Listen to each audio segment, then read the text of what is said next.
La deuda histórica fue uno de los elementos que con más ilusión, con más esperanza, al menos Izquierda Unida y los Verdes Convocatoria por Andalucía, debatió, discutió y concretó en el Estatuto de Autonomía. Yo diría que ese es uno de los artículos, en este caso de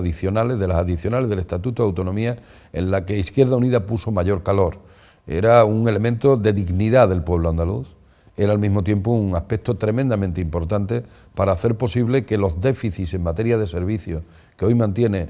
Andalucía con respecto a la media del Estado y a otras comunidades autónomas se superaran. En ese sentido, yo creo que Izquierda Unida logró concretar dos cuestiones.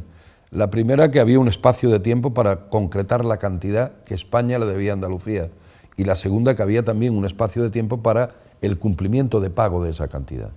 Bueno, yo diría que en uno y otro caso se ha actuado desde España y desde el propio gobierno andaluz de forma muy miserable con los intereses de Andalucía. Yo al menos denuncio que el gobierno de la Junta de Andalucía ha puesto por delante los intereses centralistas de Madrid, los intereses del gobierno de Zapatero, los intereses partidistas por encima de los intereses de Andalucía. Y lo ha hecho en dos partes. Una,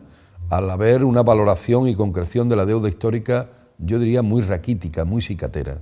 El establecer que la deuda de España con Andalucía solo era 1.204 millones de euros, a nosotros nos ha parecido que ha sido una forma de robar a Andalucía desde una posición descarada, ¿no? Hablando políticamente. Y en segundo lugar, la fórmula en que se ha establecido de pago de esa deuda a nosotros nos parece muy insultante, porque en realidad no se ha venido a pagar a los andaluces y a las andaluzas 784 millones de euros de esa deuda. Cuando el gobierno nos dice que la pagará en solares, más allá del valor o la depreciación de que hoy sufre el suelo, los bienes inmuebles y los solares ante la situación de crisis, también hay otra realidad. Es que el gobierno no ha dado ningún euro contante y sonante en materia de deuda histórica en esta última fase. Y eso perjudica a nuestra tierra en un momento que necesitamos dinero para nuevas inversiones, para una mayor política social, para una mejora de los servicios públicos fundamentales como educación, como salud, como los servicios sociales o como la vivienda. Pues muy bien, esos recursos no están. En todo caso hay suelo, en todo caso hay patrimonio, pero ese patrimonio, al estar en suelo andaluz, yo creo que lo que ha hecho el Estado es cobrárnoslo dos veces. Es decir, por un suelo andaluz, el gobierno de España le cobra al gobierno de Andalucía. Y en ese sentido nosotros hemos mostrado nuestro rechazo, vamos a seguir mostrando nuestro rechazo y hemos planteado también que nosotros tenemos un compromiso de futuro. Para nosotros la deuda histórica no está cerrada, la deuda histórica no está muerta como pretende el Partido Socialista. Ellos, mientras gobierne, pueden mantener esa actitud de indecencia en materia de deuda histórica con Andalucía. Nosotros tenemos hoy un compromiso, si somos determinantes y decisivos, a medio plazo en la posibilidad de determinar las políticas en Andalucía, incluso de gobernarla, nosotros volveremos a poner el tema de la deuda histórica encima de la mesa, porque creemos que claramente se ha engañado a Andalucía por parte del gobierno de España, se ha incumplido con Andalucía y, lo que es peor, el gobierno andaluz ha aceptado el engaño y ha aceptado el sometimiento a los planteamientos que el gobierno de Zapatero le ha impuesto en materia de deuda histórica a nuestro pueblo, perjudicando los intereses de unos recursos y unos dineros que los necesitábamos constantes y sonantes. A mí me parece que esta legislatura yo creo que va a ser una legislatura perdida. Prácticamente llevamos 2 años de esta legislatura, se cumplen ahora, y yo creo que han sido 2 años perdidos. Yo diría que ha sido la legislatura del millón de hombres y mujeres en Andalucía que están en paro.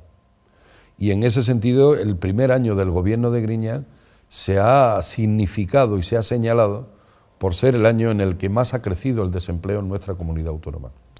Por lo tanto, la política de Griñán ha sido una política desacertada, una política, yo diría que tiene más oscuros que claros, que está más en negro que en blanco.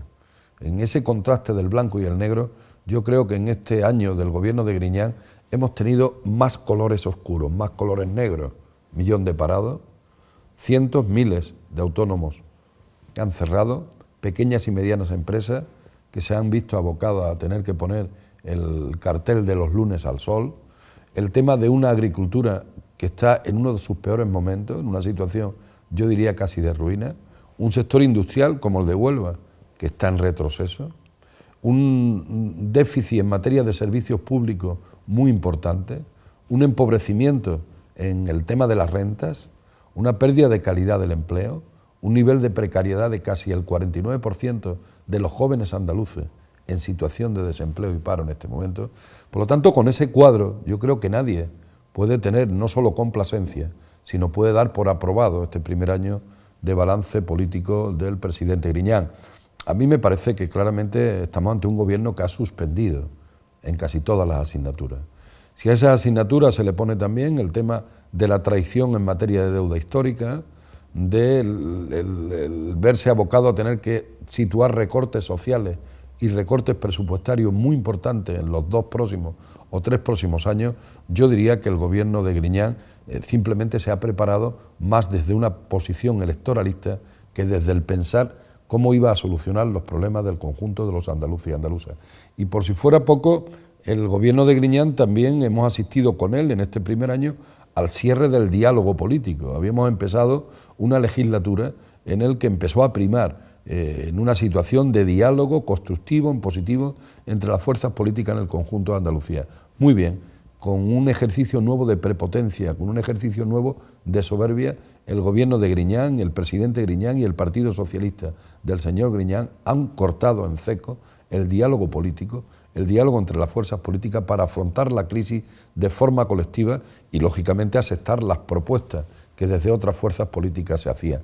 Por lo tanto, mi valoración de este año es una valoración muy negativa, es decir, un gobierno que claramente ha suspendido, yo diría, en casi todas las materias, y a los hechos de la radiografía, de la situación real de Andalucía, de la falta de ilusión, de la desesperanza que tienen muchas familias, me remito. Y sí, al mismo tiempo tengo que decir que hay alternativas y que hay propuestas, y que Andalucía necesita un cambio político, pero un cambio político que al menos yo reclamo que tiene que ser hacia la izquierda para que la parte más débil de la sociedad no sea la que lógicamente pague las duras condiciones de una crisis de la que es víctima pero no causante.